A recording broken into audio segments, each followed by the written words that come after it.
આપણે અશ્વિનભાઈ પેથાણીને વિનંતી કરું પોતાની કૃતિ રજૂ કરે. એક ગામની અંદર એક સંત હતા, એને કવિને કોઈ વાત કરેલી કે આ ગુરુજી પાસે જાઓ, એમના આશીર્વાદ લેવા જેવા છે. કવિ જાય છે અને એમના આશ્રમ પર ઓટલા ઉપર એક ભાઈ બેઠેલા, એને કીધું કે મારે તમારા ગુરુજીના દર્શન કરવા છે. અને ત્યારે ભાઈ કહે કે અમારા ગુરુજી અત્યારે સૂતા છે, જાગે એટલે આવજો, કલાક પછી આવું. કલાક આંટો મારીને આવ્યો પેલો ભાઈ, પાછો આવીને કીધું કે મારે ગુરુજીના દર્શન કરવા છે, કે હજી જાગ્યા નથી, જાગે એટલે આવો, 1 કલાક આંટો માર્યો. આવી રીતે 3 વારે આંટા મારીને આવ્યો અને કીધું કે ગુરુજી હજી હુતા છે, જાગ્યા નથી, જાગે ત્યારે આવો. અને ત્યારે પેલા કવિએ એક ચિઠ્ઠી લખી અને કીધું કે આ તારા ગુરુજી જાગે ને ત્યારે આપી દેજે. અને ચિઠ્ઠીમાં હું લખ્યું બરાબર સાંભળજો કે पेट में पोटियो पोटियो मही पर, पेट में पोटियो पोटियो मही पर, पालन में पोटी बाल कहायो, आई जब करुणाई प्रियासन सेज में, पोट के पोटन में रंग जमायो, पर क्षीर समुद्र के पोटन हार, ब्रह्म कबूचित ते नहीं दायो, तो तेरो चीता पर पोटन केदी नायो. भला माणस તું કેટલી જગ્યાએ હતો હે? જન્મમાં પહેલા માતાના ઉદરમાં હતો, પલંગ પર હતો, ગોળિયામાં હતો, સંસારના પગથિયે પોઈડો, અને હવે તો તારા અહીં વરથિયા ઠાઠડીમાં હોવાનું ટાણું આવ્યું. હવે તું જાગ, કાં સુધી હુઈ રહે. પણ આજે આ વાત મારે એટલા માટે કરવી પડી કે રઘુરામજી મહારાજ એવા હતા સાહેબ, ગમે તે માણસ અહીંયા આવીને એને ખાલી વાત કરે ને સાહેબ, એનું કામ થઈ જાય. વિચાર કરો, અહીંયા ધ્યાનમાં બેઠેલા હતા, એમ કહેવાય તપસ્યા કરતા હતા, ને એક પેલી યુવાન છોકરાની લાશ તણાતી આવી અને જોયું તો બધા અહીંયા ગાડી હોતા આવ્યા સગાવાલા ને બધા, અને ગુરુજીને વાત કરી. ગુરુજી કે ભાઈ આ પેલા કિનારે જાઓ, ત્યાં ગાડી લાશ નીકળે, તમે ત્યાં ગાડી મેં જોઈ છે એટલે ત્યાં નીકળશે. પણ એમ કહેવાય સાહેબ, બરાબર એ કિનારા પર નીકળી અને પછી રઘુરામજી મહારાજે એમને પેલી ભભૂતિ છાતી પર ને એમ કરીને છોડી ને તરત જ એ છોકરો જીવતો થઈ ગયો. આવા તો કંઈક દાખલા છે જેના હે. નાદિરપુરા ગામ, એની અંદર 2 જણને સાપ કરડેલો, ખાલી માનતા લીધી. વિચાર તો કરો તમે, આવા સિદ્ધ પુરુષ, આવા સંતો કાં મળે તમને? એટલે આજે મારે તમને ઘણી વાતો કરવી છે, પણ આપણે સમયના પ્રમાણમાં ચાલશું અને થોડું હાસ્ય પણ લઈશું. પણ ભાઈ શ્રી અશ્વિનભાઈને વિનંતી કરીએ પોતાની કૃતિ રજૂ કરે. અમારા ઈશ્વરભાઈ વાત કરી ઘણી, અને અમારા જેમ રાજીભાઈ વાત કરી કે ભાઈ ગીલાભાઈ, એણે મને 15 દિવસ પહેલાં ફોન કર્યો. મને કહે અમારા ગામની અંદર આવી રીતે મહોત્સવ અમે કરવાના. એકચ્યુઅલી હું સૌરાષ્ટ્રનો વતની છું, એટલે હું સુરતમાં જ રહું, પણ આ સ્થાને હું આવ્યો એટલે મને કે આવી રીતે અમે 251મો જન્મદિવસ મહોત્સવ ઉજવીએ છીએ. એટલે પહેલાં તો આપણે એ વિચાર કરવાનો કે 251 વર્ષથી જે આ તપસ્વી જગ્યાની અંદર તમે આ ગામના ઉમરા ગામના જે બધા નાના મોટા બાળકો વડીલો આ વર્ષોથી મહેનત કરે છે ને આ ઉજવે છે, એના માટે તો ખૂબ પહેલાં તો ધન્યવાદ આપવો પડે. કેમ કે નાનાથી મોટા હોતી આટલા વર્ષો વ્યા જાય. આપણે આ બધું કામ કરવું એ કંઈ સહેલી વાત નથી. આ સંતો મહાપુરુષોની જે આ ધરતીનો જે પ્રભાવ છે ને એનો પ્રતાપ છે.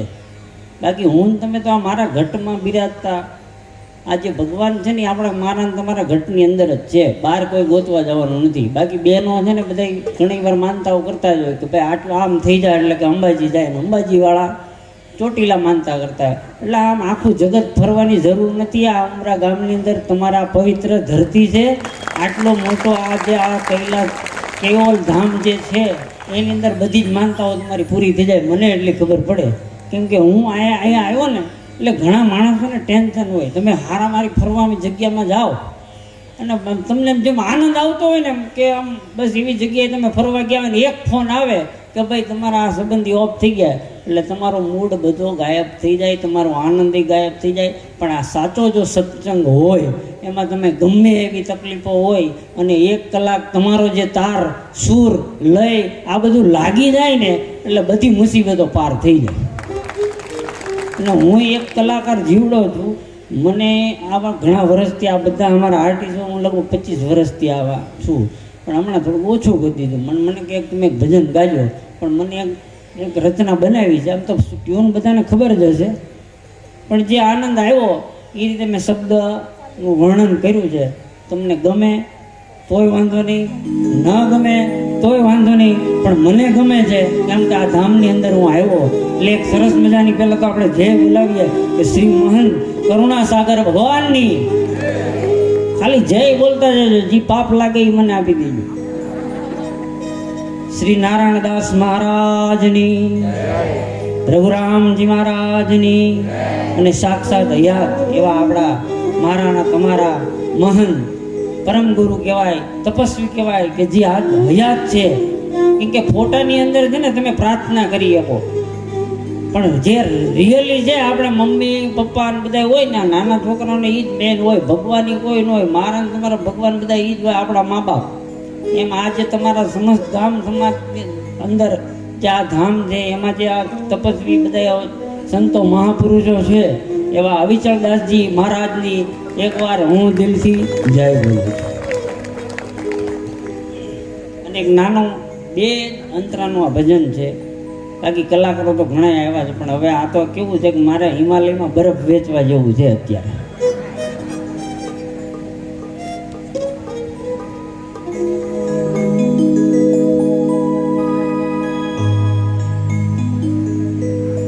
કે મોટો મનોરથ થાય રે આજે ઉમરા રે ગામમાં.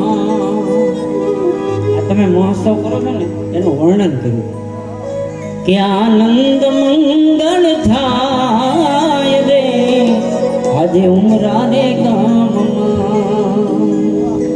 ઢોલ નગારા ને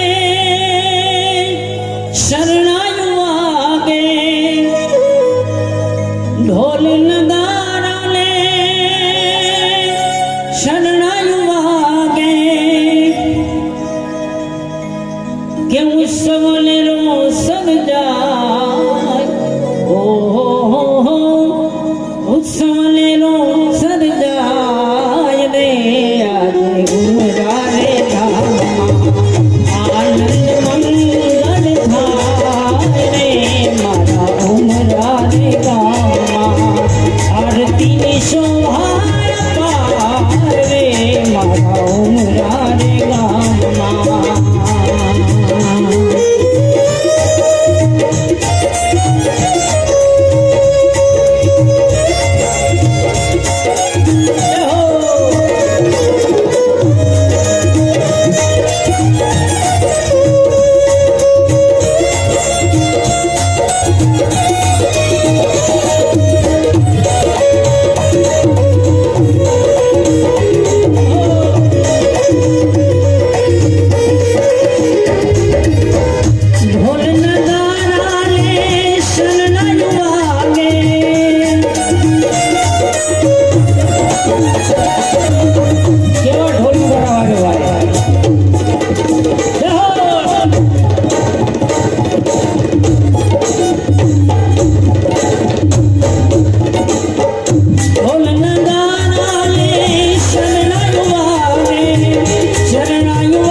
Thank you.